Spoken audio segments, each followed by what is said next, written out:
Well, it's been a busy Friday afternoon for the folks in the House and for me.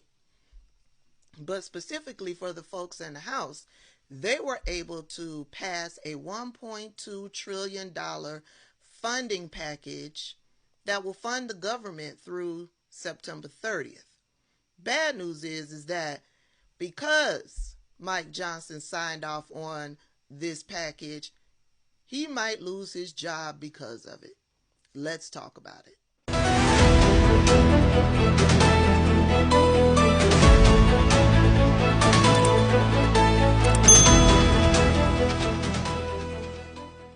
So, like I said, the House has been very busy today, and they were able to come together to pass a $1.2 trillion funding package that will fund the government through to September 30th.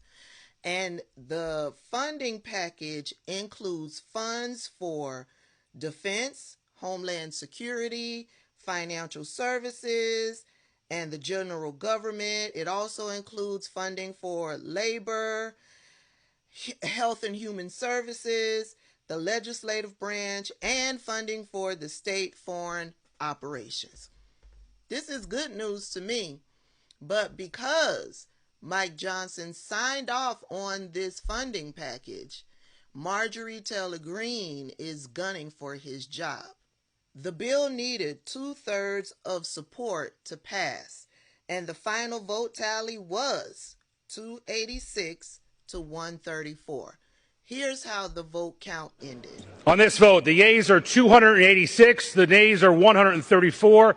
2/3 being in the affirmative, the rules are suspended, the resolution is agreed to, and without objection, the motion to reconsider is laid on the table. Now that that's all said and done, the package has passed. Marjorie Taylor Greene is pissed. This is what Marjorie Taylor Greene told CNN this afternoon. Do you really think that there's someone who can get 218 votes to become Speaker of the House? I certainly hope so. I mean, it was so hard to go the last time. You're going to go through It was hard to go the last time, but look at where we are now. They just passed a funding bill that doesn't secure our border, does nothing to stop the daily invasion. This budget funds full-term abortion. It funds DEI. It funds trans ideology on our youth as young as 12 years old.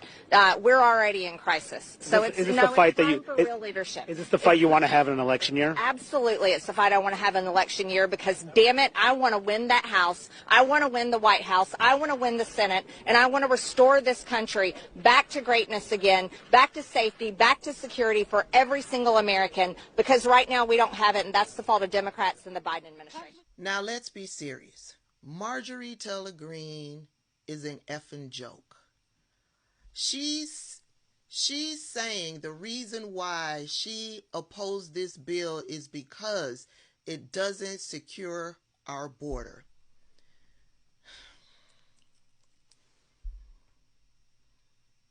I did a video about this earlier today.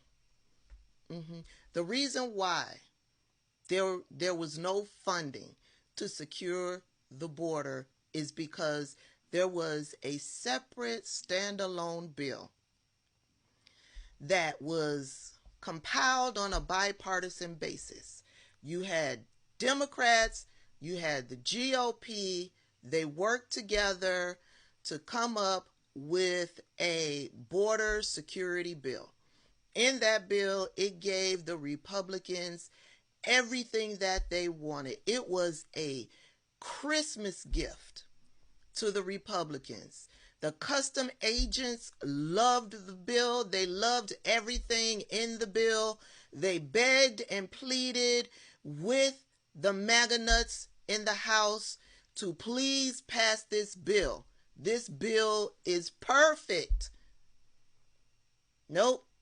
Donald Trump Watusi his ass in the middle of the negotiations and said, no, MAGA nuts, do not sign off on this bill.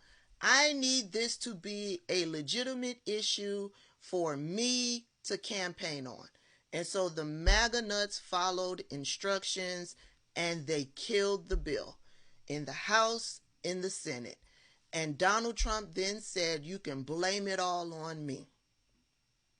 So for Marjorie Taylor Greene to cite one of her reasons for not being happy with this $1 trillion bill, this $1 trillion budget package, because she's saying there's no funding for the border, Marjorie Taylor Greene is full of shit. She's full of shit. And with that said, all I have to say is when Marjorie Taylor Greene tweeted this, it was the only time in the past and probably in the future that I agreed with or will agree with Marjorie Taylor Greene. And the reason why Congress is not working, it's because of her and the rest of the MAGA nuts and Donald Trump himself.